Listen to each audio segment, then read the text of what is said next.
Now that we can save our user and associate it to the model, we now want to talk about permissions and how which users can do what inside of our app.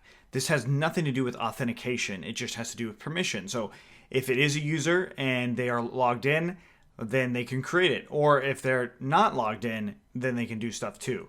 And that's true about this perform create as well. So right now, this is kind of, well, maybe if they're not logged in, they might be able to still do it. But that is not something we're going to check quite yet because we haven't talked about authentication.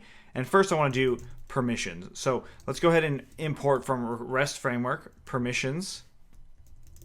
We're going to import a couple things here, and that is the first one is allow any, and then the next one is authenticated. The next one is admin user, excuse me, and then finally is authenticated or read only. Do note that each one is capitalized, and if you mess up on any of those, you can definitely take a look at the documentation for permissions themselves, and it'll show all that stuff. So now down here we can do permission classes, and we can put it equal to a list of the permissions we want to allow. So in this case, I'm going to say is authenticated. That's going to be the first one. Is authenticated will be that create view. So now if we go into our post create, we want to make sure that the user is authenticated. Of course, we want to also make sure the server is running before we get that started. But to do this, we can check in an incognito window, and that is Command-Shift-N. This is just a private window that is just allowing me to check two things at once. In this case, we're checking that this person's authenticated. In this case, it says the message says detail, authentication credentials were not provided. So we can actually customize that however we'd like, but we're not going to do that quite yet. And we could also do is admin user. So we could do authenticated and is admin user, or just is admin user. That's up to you. And then is authenticated or read only. That has to do with like a retrieve API view or a detail API view, or more specifically retrieve update API view. So this is where, if you wanted to make sure that it is authenticated or read only could be. So you could go on each one and just define those classes in and of itself. Now, by default, the Django REST framework has these classes already defined in the settings, but that's not something we're going to do quite yet. But instead, what we want to do is actually create our own permission, our own custom permission on whether or not the user is the actual owner user. So I'm going to go ahead and leave this one as is authenticated, right? So the post create API view makes sense that it would be is authenticated for it to work. But what we also want to do is down here in the post update view, I want to have is authenticated. We can now use is authenticated or read only. But then I also want to make sure that the user that's trying to update it is the owner user, the user that actually owns this object.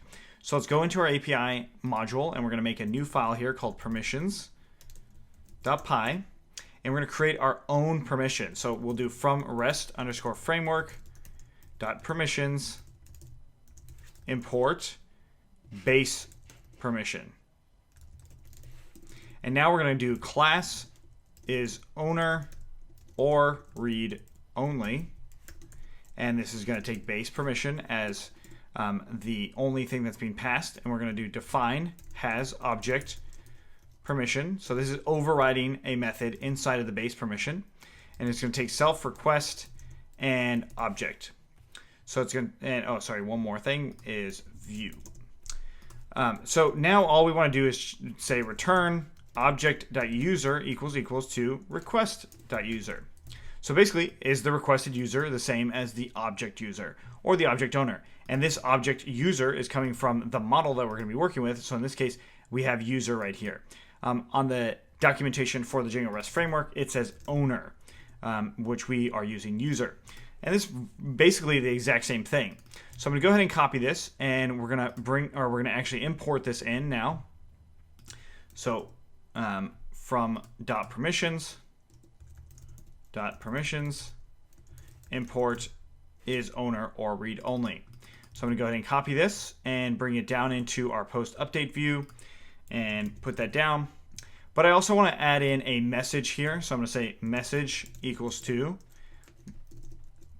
you must be the owner of this object. Okay, so now that we've got this, let's go ahead and try it out. Back into where we are authenticated, and we want to change, I'm authenticated as the second user of ABC, so I want to try and change the first user as one of theirs. So I'm going to go into the slug of new title and go to edit, and it says, right as it comes in, it says, detail, you must be the owner of this object, 403 forbidden.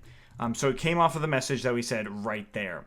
Very, very good. That's exactly what we want to see. There's one other aspect that we see in the documentation, which is this right here. And that is if request method is in the safe methods. So basically you can change the methods as you want. So I could say my safe methods equal to, and you could just literally say put, and that's it.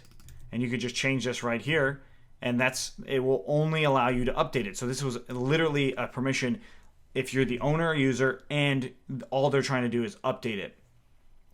You can also put this as a view as well, or just define has permission, self, request, and view. Has permission is almost like object permission. It works very similar, but if we do this, has permission is just a generic one. So if you didn't necessarily have an object view, so if you're not using a generic view, you can still use this right here. And of course we want to put your safe method. You could do it like this just to check it out. There we go. So that is a way to do it. And of course, if we did permissions.safe methods, like in the documentation, if we wanted to use that, the documentation says if in permissions.safe methods, we would actually need to import safe methods here and do that. Just slightly different. Again, it's just our preference on how we actually do our imports.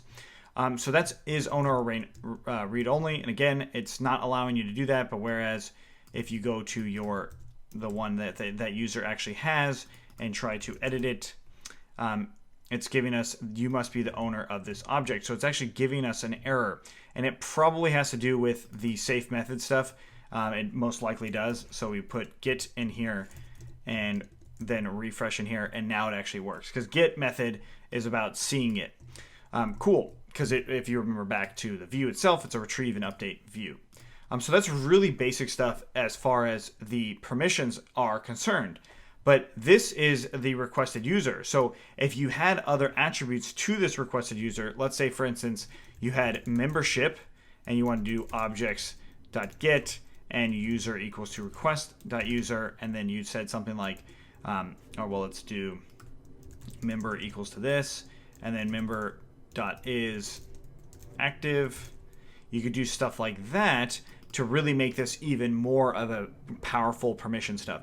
If you want to see more about that in particular for memberships, definitely take a look at the Django REST Framework API project that we have on codingforentrepreneurs.com or joincv.com. It's for the Serve Up membership.